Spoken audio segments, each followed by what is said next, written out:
Hi, good afternoon to everyone who are watching us right now. Before we start, may I do a quick check to see if you can see and hear me clearly? If yes, please type yes in the comment section below to let me know if you can see and hear me clearly.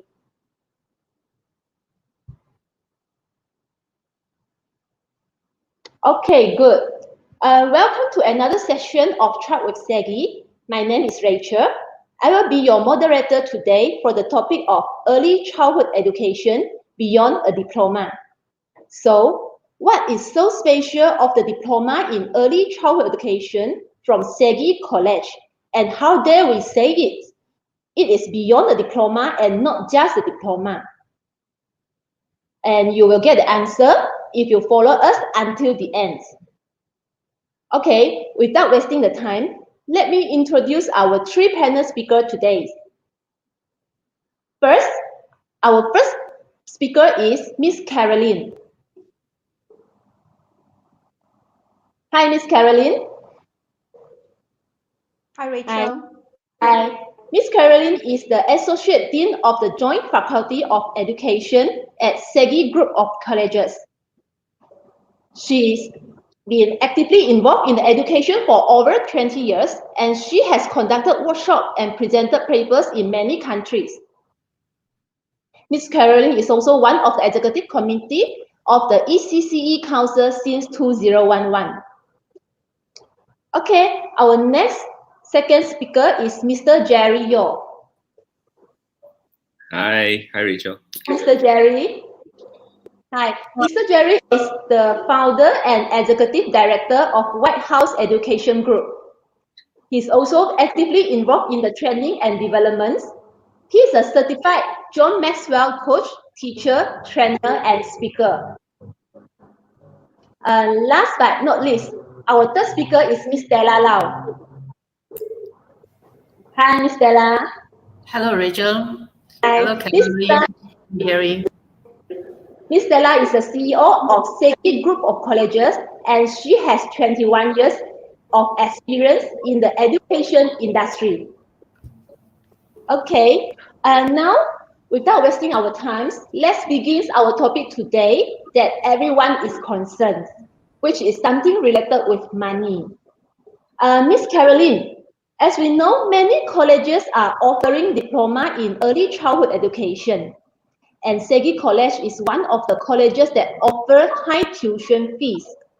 So, with the high tuition fees, does it mean that our student, our graduate, will earn more compared with other graduates from other institutes? Yes, Miss Caroline? Okay, thank you. You get the hardest questions first, Caroline. It's a very interesting question, but the truth is we are a little bit on the high end. Well, our students are actually very well sought after by the top players in the industry, whether it's from Malaysia or beyond, for example, Singapore and China. I'm constantly being bombarded with requests from the industry for our students. So sometimes we offer career fairs, and when we do that, we make sure that we include discerning employers who will actually pay what I would call respectable salaries for the early childhood professionals. So if you want to catch up on some of our recent career fairs, which are actually virtual, just touch base with Rachel and she can give you the link. Salaries, I want to emphasize, yes, in the early childhood sector depend on a lot of factors. It would include the number of hours that you need to work, the locations of the setting, the type of responsibilities that you have to bear. So within the Klang Valley itself, I have people offering our students averagely about, I'm saying Klang Valley, yeah, averagely about 2,500 per month. But then with that kind of salary, you need to be able to deliver. So if we are sending our students to Singapore, it is very easy for our students to earn in the range of maybe Malaysian ringgit 7 to 8 or 9,000. So with that kind of salary, I am thinking, yes, how can I actually justify that our diploma in early childhood cost is lower than any of our other diplomas offered in SEGi College Subang Jaya. Right or not, Miss Stella? Yeah. Yes, So, yes, so very this is, true. yeah, We are the best. The simple answer is because we are the best. yeah. Okay, So so Rachel, if sorry, I Rachel, can. just need to add on a little bit, yes. Historically, yes, our diploma in early childhood has been low as compared with the other diplomas, yes, and recently we had a fee increase. And when we wanted to put in the fee increase, it is very easy for us to justify it. Why? Because our curriculum, for one, is constantly upgraded. For example, yes, even from way back, our curriculum is differentiated from the other DECEs or the Diploma in Early Childhood because we have, for example, a module on Montessori. Because when we started way back in 1999, we were a Montessori teacher training center. And then this June itself, we are so proud to say that the students who are joining on our diploma in early childhood will get not just a diploma in early childhood, they will also get a Hay School teacher certification. Because what we have done is this Finland program is now being embedded within our diploma in early childhood, impressing upon our students this world-class early childhood philosophy and ideas from Finland. Finland early education is the best in the world. And this program has been developed by the University of Helsinki, ranked 98th worldwide in the Times Higher Education 2021. So if you look at this, yes, how not to charge a little bit more because it is quality education. Then you look at our graduates. Yeah, look at the quality of our graduates. Jerry, how much are you paying our graduates? If I, yeah, okay. I mean, White House in Penang, we do pay for teachers because it's quite not easy to run our program because we are doing a lot of creative learning, something like what Hay is doing, a lot of play and everything. So it requires a different set of skill. And I'm not being paid to say this, but I do have SEGi graduates working for me, and they're actually doing very, very well. I'm very happy with what they've been doing. I think some of them are actually your student previously, I think, back in Subang, I believe. So they are back in Penang. And I think 2 days ago, Dr. Lydia just sent me another name that she highly recommend that this graduate is back to Penang, and I think she's looking for a job, and she sent it to us. So we are very keen to have a talk with her soon so that we can actually process her application. So I mean, in this industry, right, everybody's talking about the fees, the structure, and how much you make. I just want to say that there is money to be made in this industry, but you have to be well equipped enough to make the money. It's an industry whereby you can actually make a good living, and more importantly, you can make a very meaningful living. That means dealing with children every day. It's very meaningful. It's something money cannot buy, and this is something that you get to do every day, every single day. You get to see them grow, get to see them learn new things and things like that. And this pandemic has actually shown us that early years industry is an industry that will last even through the pandemic. There's no way that you don't need a teacher. There's no way that a teacher is going to lose their job. I mean, during the first MCO one, everybody's saying that the teachers are getting pay cut. Businesses are not doing well. But after 1.5 years, look where are we now? We are still looking for teachers. We are still saying, hey, you got teacher or not? Come, I want teachers. But MCO one, everybody was like, oh no, I'm going to cut my teacher salary 30%. I need to pay rental. Parents are not paying us. Kindergarten is going to collapse. And things like that. We are 1.5 years now, and FMCO have just been extended again for whatever reason it is. And there is still a demand for early years educator. There is still a big demand for it. Trust me, you put it there, wow, people will come after you. You need quality educators. right? True, Rachel. If I can just give you one analogy as well. When people compare diploma in early childhood education, one college, college A charges this, college B charges this. Maybe we can also tell you students, it's like when you want to compare nasi lemak, right? The all Malaysian favorite dish, nasi lemak. Nasi lemak is also sold at RM1, is also sold at RM2 or RM10 or RM20. It depends on the quality of that dish, what goes into it. A little bit, that's why I'm giving this analogy of nasi lemak, because all of us have eaten nasi lemak, love it, but we know that there are different components to it.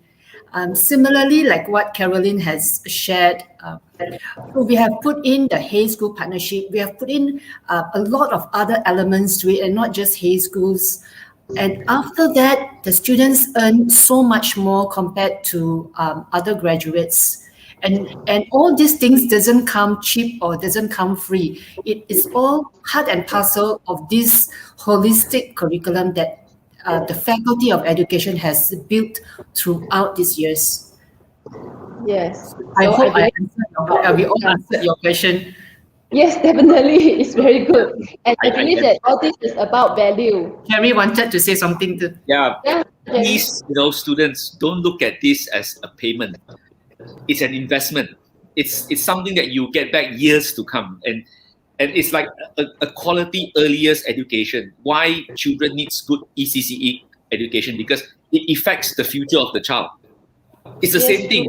If you get a good diploma, or you are with the best educators in you get to be trained, or you get to be coached by the best educators in the industry.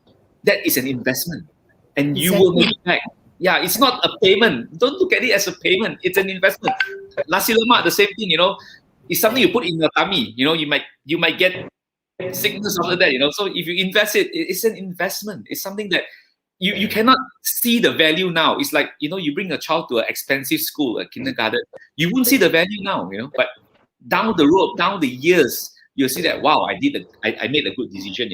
I spent a bit more, yes, but then wow, this is what happened to my child now. So it's the same analogy. Don't look at it as a payment. It's an investment actually. It's an investment for you. Yeah. Okay, so thank you very much for your answer from 3 panel. Actually, I asked one Miss Caroline, but everyone got different opinions. Very good. We're just so excited. That's all. Okay, our next question is something about the industry engagement. Yes. Okay, as I understand, many institutions claim that they have an industry engagement, but usually it is just about like send their student to the internship, and everyone is doing the same. So what does SEGi doing differently on this? So maybe Mr. Jerry, you can answer this. Okay. I'm based in Penang, so there's a SEGi back in Penang. There's a college in Penang, so I'm part of the industrial advisory panel that they have for a few years now. So what I can feel different is that it's more of a very a joint venture that works together, because recently I just partnered with them to do a storytelling festival for Family Day. So you see a lot of I've seen a lot of board as well in Penang and also in other states, and a lot of people, right, they just want to follow the rule. So so for example, so if I sit in an industrial panel, there must be 2 events a year, and these 2 events must be in June and December. That's it. So we're going to follow the rule. But what makes it different with SEGi is that when I propose something, I say, hey, let's do this. They say, oh yeah, this is good for the children. Let's do it. So it's a very dynamic industrial work that we do together. It's not like you see in this board, you're required to go for 3 meetings and required to say yes, and after you say yes, you can go home. You get what you want. This is more of a very engaging type of thing. So where they are very progressive. It's like, okay, like I told Caroline, I think on the phone. Basically, it was on the phone. I want to do a 1-year talk series. Immediately, she just said, "Okay, can I call you now?" And that's basically it. That's basically the whole meeting. It's not even a meeting. Basically, it's more like, okay, I got this idea. Me too. You like it? Yes. Okay, let's work on it. That is something that makes SEGi special to me. That's the reason why I work, a lot with SEGi, because it's very dynamic. It's not like, oh, no. Caroline will never say to me that, oh no, my bosses say, we only did 2 events a year and that's it, no more 3 events. We're not going to do more because this is part of my KPI. I've achieved my KPI this year, so I'm not going to achieve more, we leave it next year, so that I can. No, it's like, oh yeah, okay, let's do it, end of story.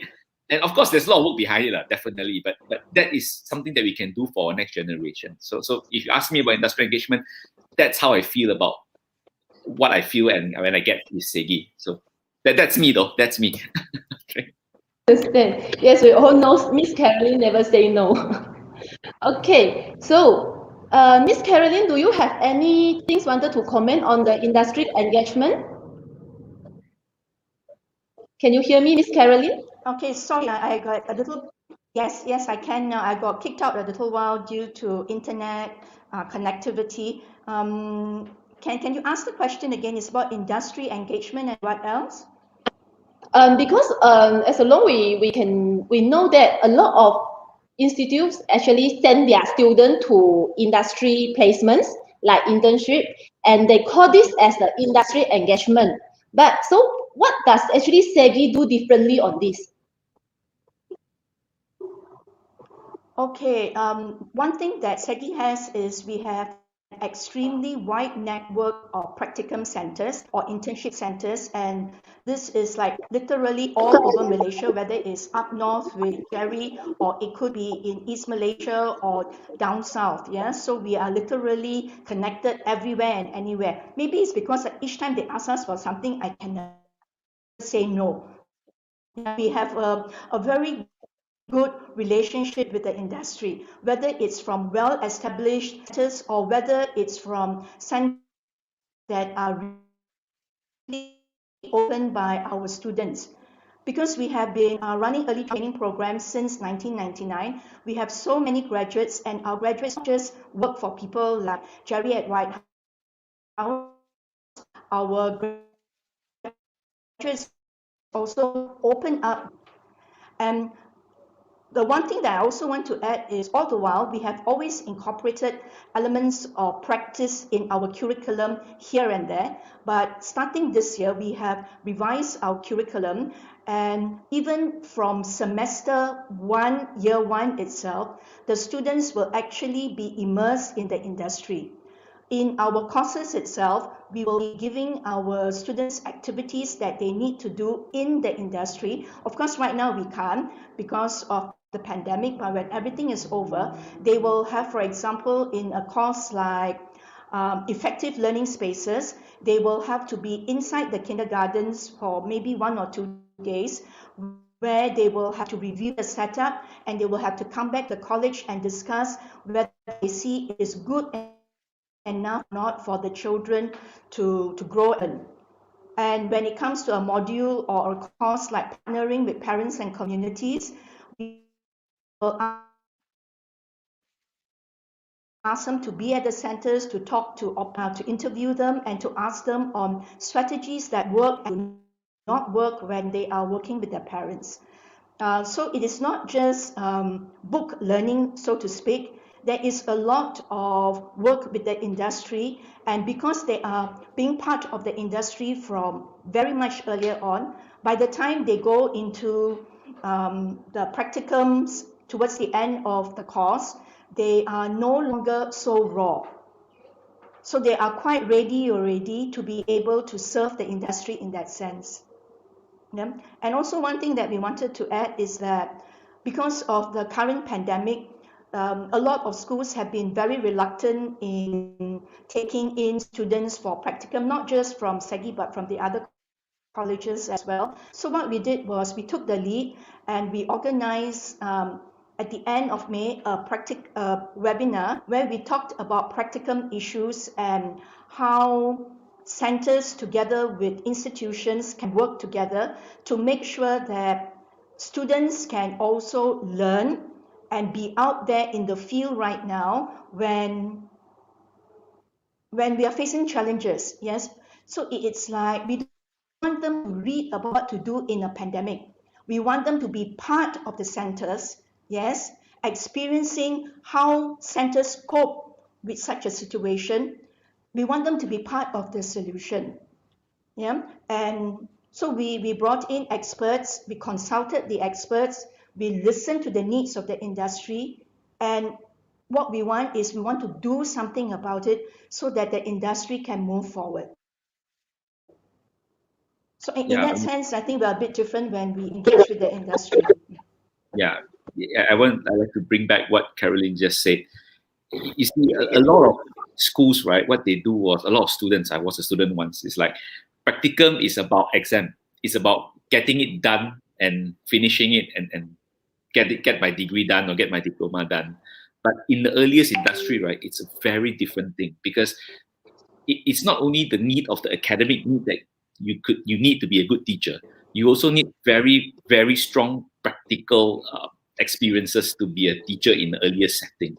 So by doing it very consistently, that means giving opportunity to students to actually go into real schools as much as possible, it actually benefit the teachers at the end of the day, the new teachers, because it's never enough, because every day you go to a school, you're going to learn something new, because the children will be very different, how they react will be very different, how they cry will be very different, how they learn will be very different. And these things are something that that's the specialty of it. So, I mean, there are some students there, I just want to tell the students that it's not about just a 3-month practicum, it's about a long-term engagement. And that engagement, it's very important for your experience. And that is something very unique about what they're doing now. It's not like, okay, you go to practicum and finish it and pass the exam. No, this is not business school. This is earliest. This is totally different, because you're dealing with real human beings and you're dealing with very young ones. And it's a different ballgame altogether. So.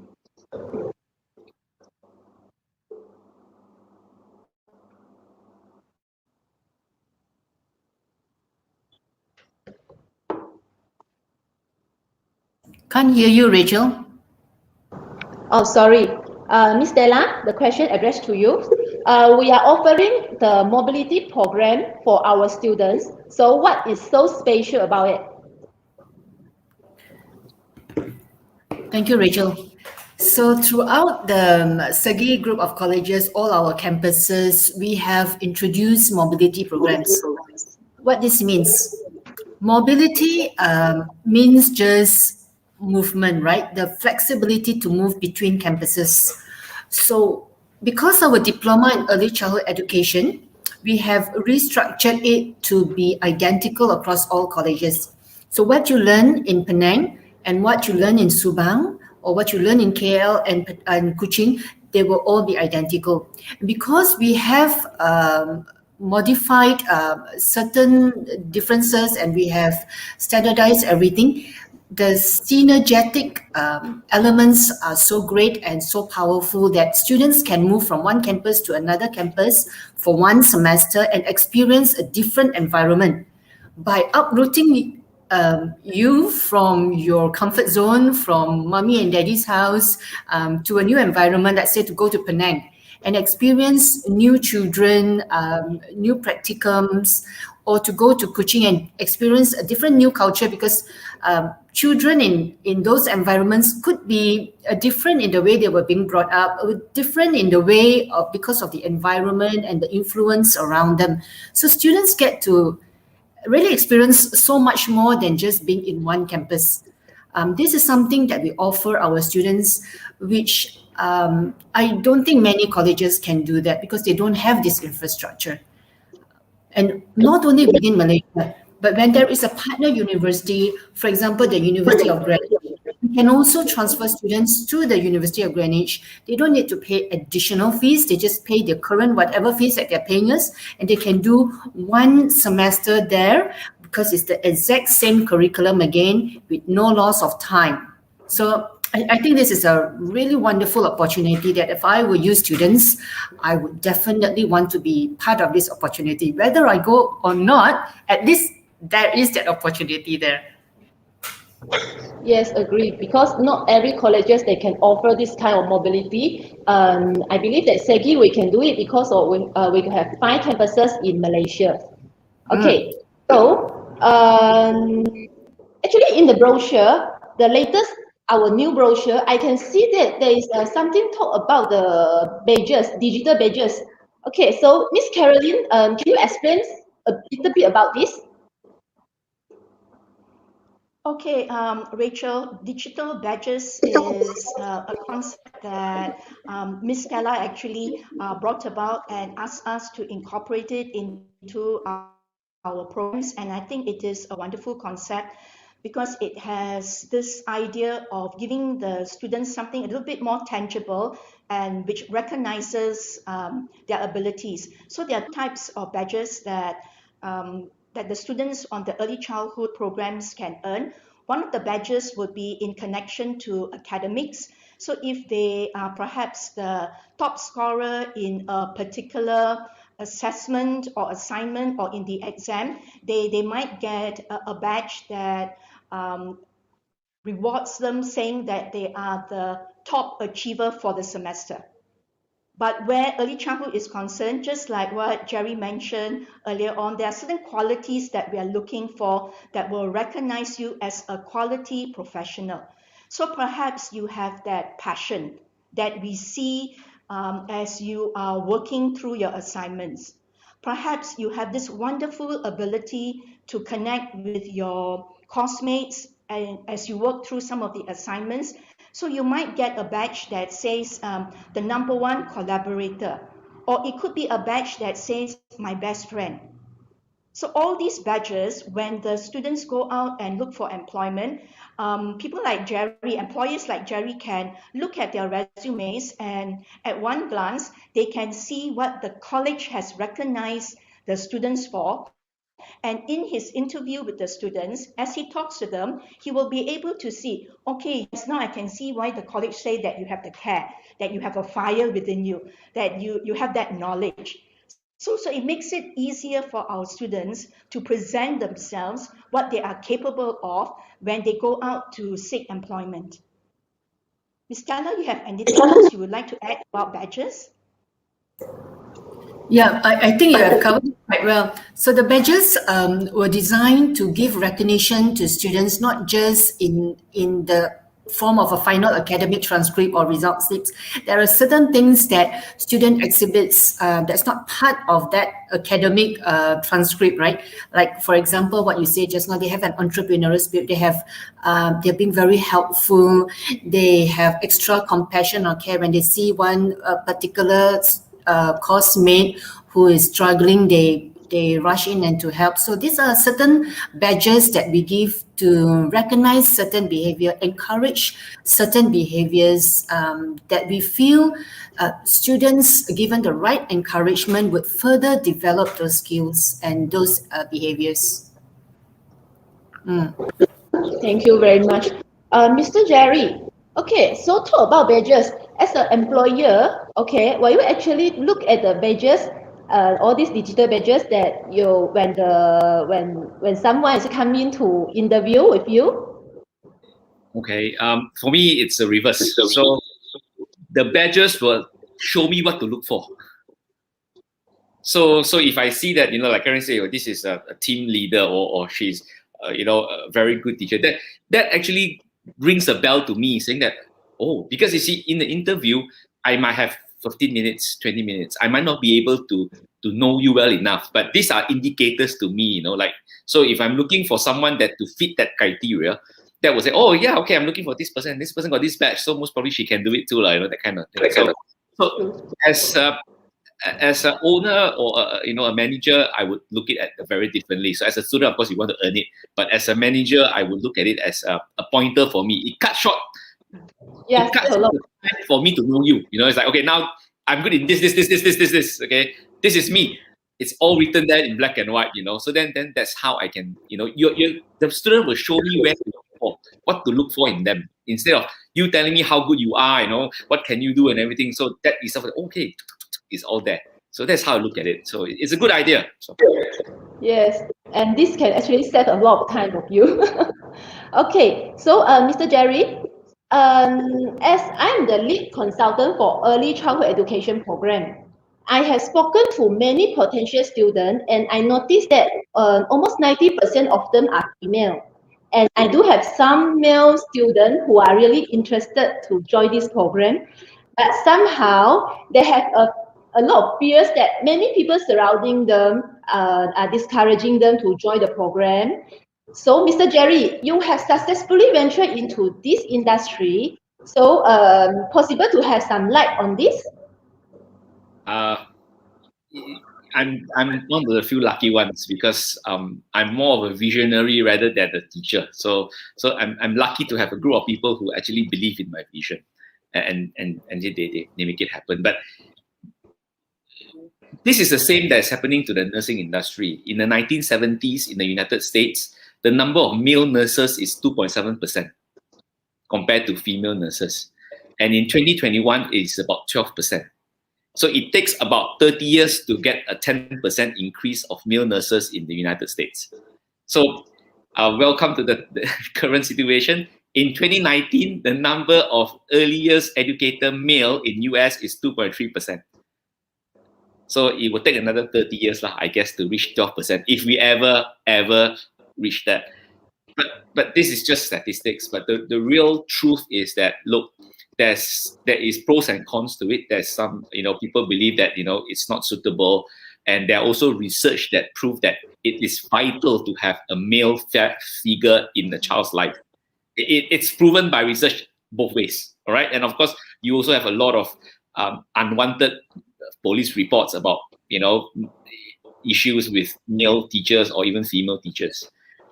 The only way that we can actually change this is it's not going to happen overnight. But we have to be creative in solving this problem. That means, and this comes with more costs, because one of the major reasons that, I'm talking about Malaysia, I'm talking about me, all right, where you see, it's not impossible to have a male teacher in the school, but the school must be run professionally, and that costs money. So, for example, if you're going to have a male teacher, you need to have another assistant teacher in the class. That means 2 persons in the class. That means it costs money. So at the end of the day, it's a lot of issues that we need to solve to actually get male teachers into the classroom. And that's also the fundamental feeling that, if you're a kindergarten teacher, you are not of a high quality male in terms of career. You're not attractive enough because, who would want to date a male kindergarten teacher, right? Or marry one, right? That is another part of it that needs to be solved, because and this has been, there are many people trying to solve this issue, like, making it professional, making it, a more career viable thing to do, if you're a kindergarten teacher. But I mean, we are going to that direction. It's going to take a lot of time, and it's going to take a lot of effort. And we have to be creative. So, you don't have to have a male teacher in the classroom from morning until afternoon. The male teacher can be doing certain subjects like, PE, running, outdoor activities or things like that. So it can be, that can be, both sides of the thing, right? So yeah, Lo, I know there are abuses from both genders. I do agree with that. So, but the stigma is that, where when a parent see a male teacher, there is a lot more concern, by the parents, and this is something that's not going to go away anytime soon. Anyway, I believe if let's say they really have the interest, nothing can actually stop them to actually join into this industry. Yeah. You see, I was talking to a chairman of a public listed company, a developer doing Raya. It's all about how you see things. It's how you see the opportunity in front of you, right? If you see positively as a male teacher, you are likely to have higher demand because there's not many of you. If you see it positively, like, look, out of 100 people who's going to vie for a teacher job, you might be the 2.5%. You only have 2 male teachers, and you have a higher chance of getting a job if you look at it positively. You see, so it's you see the issue at the end of the day, and like what Caroline and of course Miss Stella has been saying, it's all about how you present yourself and what kind of quality you bring to the school. It's always about what can you do, not what the school can give to you. Because at the end of the day, if you can bring quality to the school, I'm the boss, I will pay you whatever that is necessary. It's that simple. It's a demand and supply issue. It's like, look, if this is such a good teacher, I don't mind to pay a bit more. It's that simple. If you don't have that kind of quality, or you don't have that kind of backup from a reputable college or reputable degree, or imagine, look at this. If I'm going to hire someone and that someone has a diploma, and someone has a diploma in early years plus a Hay School certificate, and look who's who I'm going to choose, man, right? It's very obvious. I'm the one with the Hay certificate, right?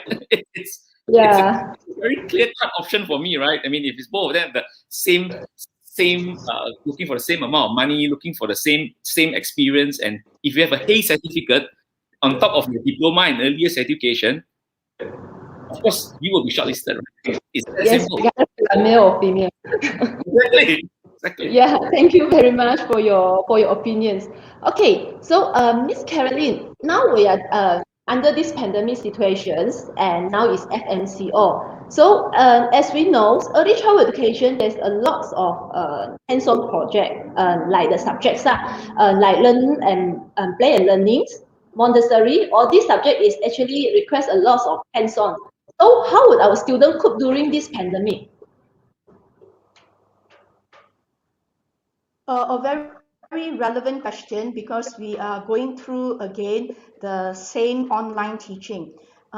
Everything that is new is going to be a challenge for anyone, whether it's for the students or whether it's for the lecturers.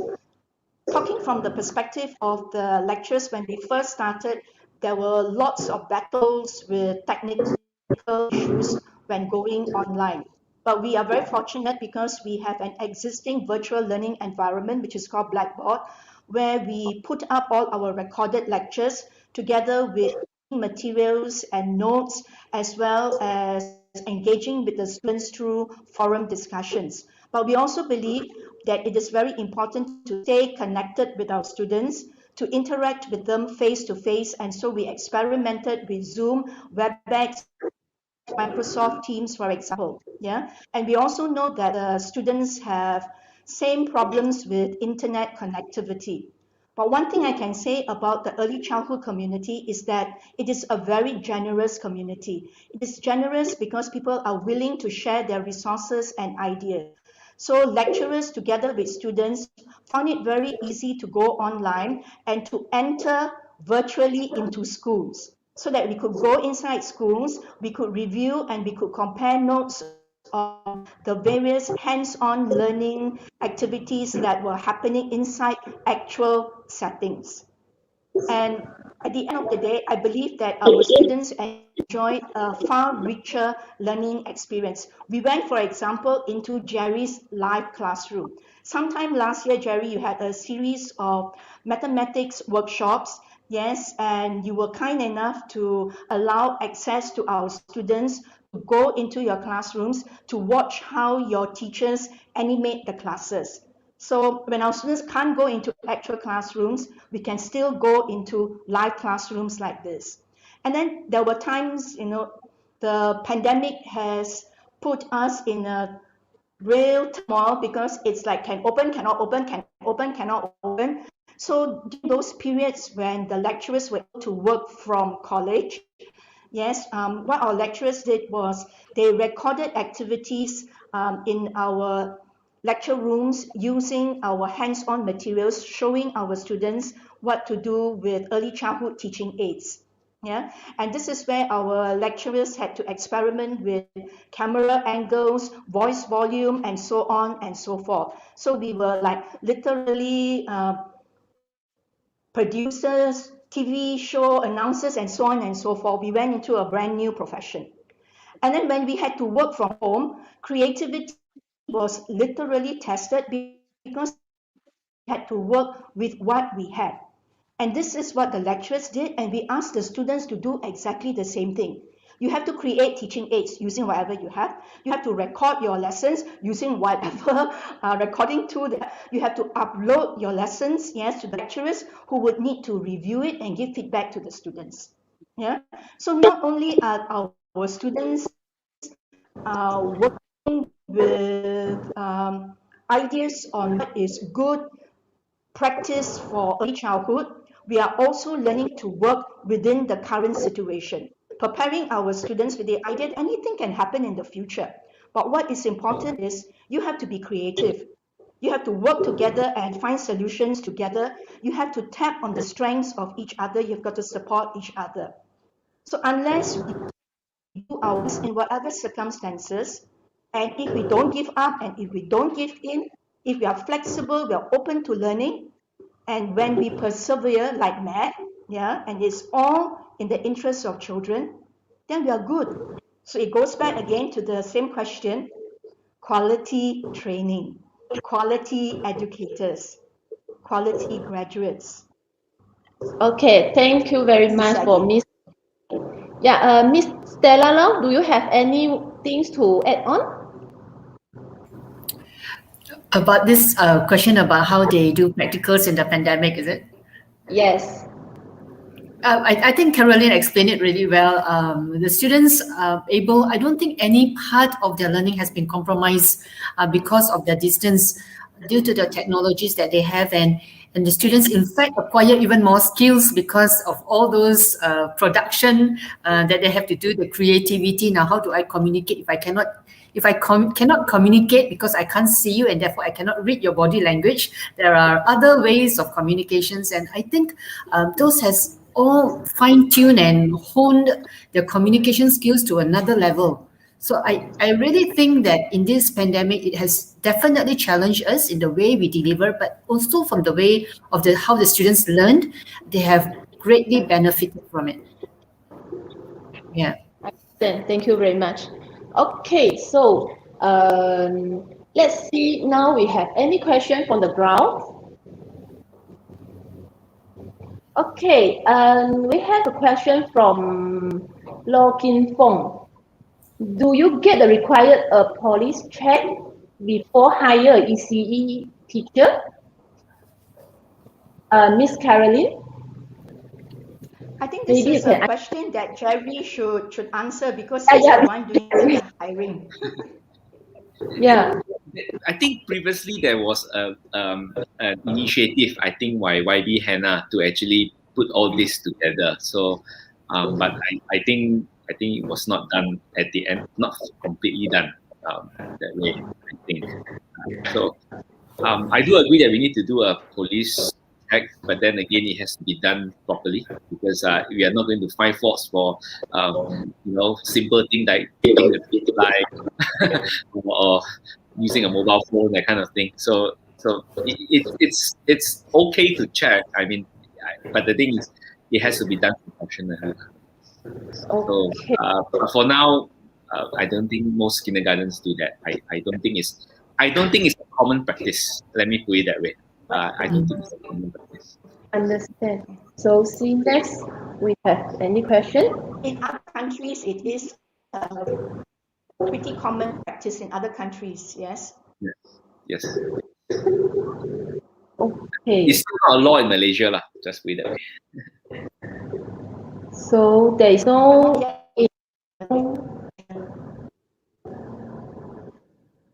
So perhaps I can pose a question to Caroline. Do you think parents, because most of the children, they can't go to preschool or kindergarten, do you think parents should consider taking up a course in diploma in early childhood education? But then it's a 2.5 years, or how would you recommend? Because we do have micro credentials and small size courses, right? But do you think that parents might want to take up such a thing as diploma in early childhood education, or is that not necessary?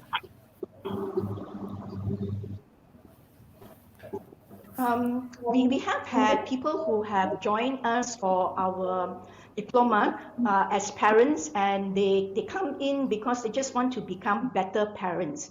But I also know that studying 2.5 years full-time could be quite a challenge for many of the parents out there. And seriously speaking, it is not easy to raise a child. Jerry, your son now how old? Okay, Jerry's son is one. Miss Stella, That's the can you best age, remember the Jerry. time when Miss Stella, can you remember when your children were a lot younger? Was it that easy to raise them? Me, is it? My eldest is now Yes. 26. Um, Wow. no, it was really difficult. It was difficult, and there was no parent manual. I'm very sure I made a ton of mistakes. I wish I had a course. I did have a parenting for dummies book or something like that. Didn't really help much. Yeah. Just to share with you what we're And doing today, in Penang. yes. Yeah. Go ahead, Karen. Go ahead.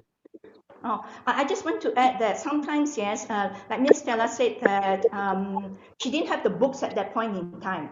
But today, yes, the internet is filled with resources, but sometimes we don't know which ideas are solid and which ideas need to be more carefully considered. So it could be damaging sometimes when a parent picks up an idea online and tries out with the child. And we need to remember, yes, that like what Jerry said earlier on, that the most important period of human life is the first 6 years. Yes, and for that, we need professionals to look after the children. Yes, and they are professionals because they have gone through study. But because of the pandemic, we also understand that some parents are a little bit reluctant to send their children to the centers. And I also know that there are many parents, the minute the kindergartens or childcare centers are open, are so happy to bring the children back because having your child with you 24/7 can be okay. I'm trying to find a nice word to say. Yeah, can be a challenge, and that is one of the kindest words that I can say about the experience. Yeah, we've seen those videos online about parents, tearing their hair out. Yeah, and they need a lot of support. So you cannot join a 2.5 year program because they don't want to be a professional in it. Ms. Stella was right. You can come and join any of our courses as micro credentials. Yeah. So maybe you want to know a little bit more about painting with your child. Then that will be the creativity model. And surprisingly, we actually need to learn how to play with children, and then you can join the session on play and learning. Yeah, or maybe you want to set up your home to be more conducive for children's learning and development. Yeah, so there are so many aspects of that we offer an early childhood program, and you can look at our brochures which are available online, and you can study the courses there, and if you need more information, our course consultant Rachel will be able to help you, or you can always connect with me and ask me, what are you teaching in this particular course? Yes, Yeah. so it's Caroline, like and yes. yes, we've got one question from the ground. Do you think that what is the future of ECE and what is the SEGi doing to meet it? Can you hear me? The future for What do you think? ECE, Yeah, what do you think the in future of ECE, the early future childhood for ECE in Malaysia.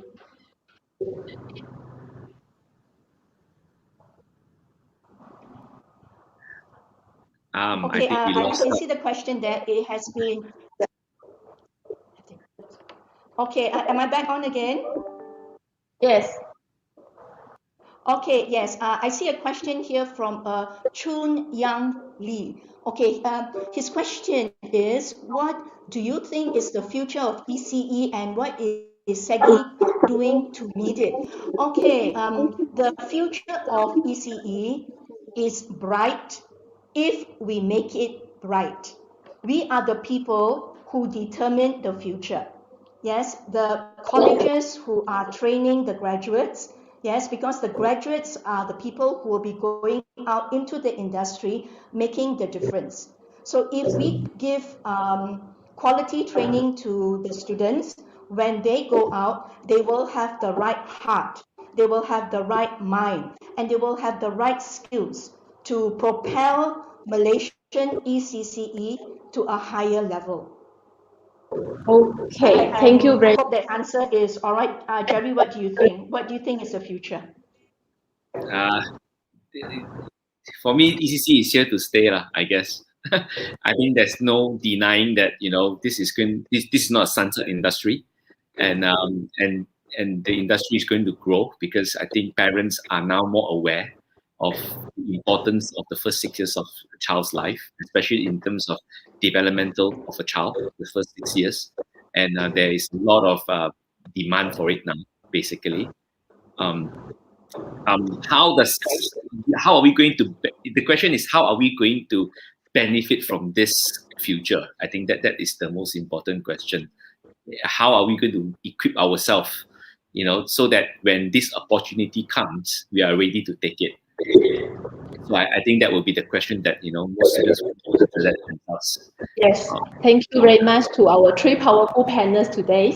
Okay, we are going to end these sessions now. So if you have any further questions, please scan the QR code that in the chat box. Okay, so for the further question, you can also contact us. Thank you very much and stay safe. Have a nice day. Bye. Bye. Bye bye. Thank you, everyone. Thank you.